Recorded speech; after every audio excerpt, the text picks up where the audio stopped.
Yeah, and you know, I feel like it's like a scarlet letter on you when you come out as a felon. The amount of job opportunities you have is extremely limited. It's like you can't lie on an application, and we lose our rights. You know what can't I'm saying? vote. So it's no, you can vote, but as a convicted felon, I don't think you can vote in the national election. no, Can you? You can vote. Oh, hell yeah, I vote.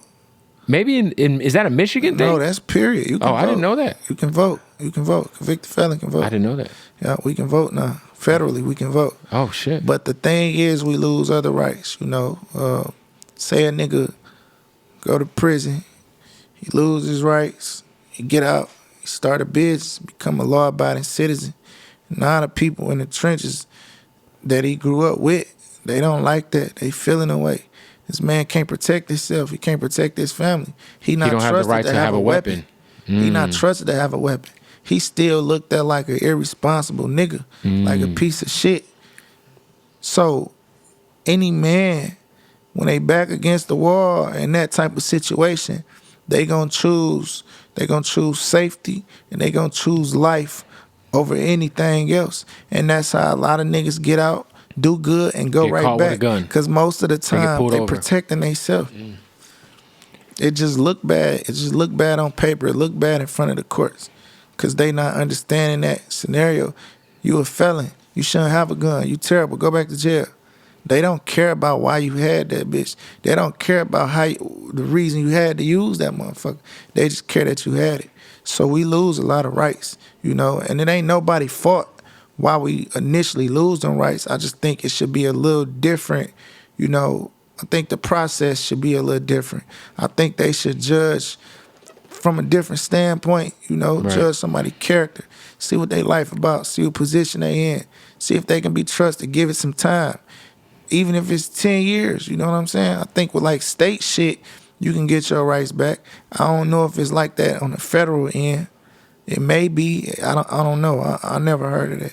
I wonder, like, when you were able to, I don't know how long you're able to chop it over RFK, but were you able to kind of bounce any of those concerns off of him? I didn't want to. There's so many gray areas with politicians. Yeah. I ain't want to put his back against the wall and ask the wrong question and get a response for my question, but for a question he possibly shouldn't be answering. Right. I just didn't want to put him in that position, so I stayed away from certain shit. You know what I'm saying? How was Trump when you met him? I'm sure it was quick. I went there for a reason, with an agenda, but it was quick. It was real quick. Pause. It was quick, but it was what it was. You know what I'm saying? I went there. I put myself on the line. I went there. I want to see this shit. You really like this? You don't like this? You don't like that? Well, isn't that what they were saying? He was supposed to be like in a bad area, but there was like hella white people in the crowd. I don't know. I didn't know what to believe because I just saw every side of the news. And one side of the news was saying Trump was in the hood. The other side of the neuse was saying, yeah, but it was a bunch of white folks in the crowd. He was in the trenches for sure, but it definitely was a lot of white people there. There was a lot of black people too, a whole lot. Yeah. It was at a black church, but I don't know, bro. It is what it is. I feel like too, like people understand like there's like a real. It's funny because I say this all the time, but that time I was in Detroit for that week, I went to a Tech Nine concert right by, what's that venue by Eminem's restaurant across the street from the Tigers Park? There's a concert venue right there. Where? What venue? The theater. Fox. Fillmore? No, you talking about the Fox. That's the Fox. That's the Fox. Anyway, so I'm in this crowd, and if you know anything about Tech Nine, he has a lot of, interesting fans, right? Man, he got like a cult-like fan base. For sure. But in the crowd, I'm like, people watching. Yeah. And I was like, I really get Eminem now. Like Eminem would have been one of these guys. You know what I'm saying? Like there's some like real like, because where I'm from, we got white trash, but I feel like Detroit white trash hits different. That's like that auto industry. No, we definitely got this. You know what I mean?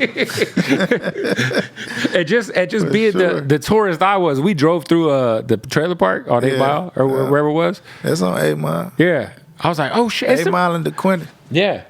Not too far from that shitty Coney I went to. Yeah. Right down the street. Yeah. That's the block after mine, pretty much. Yeah.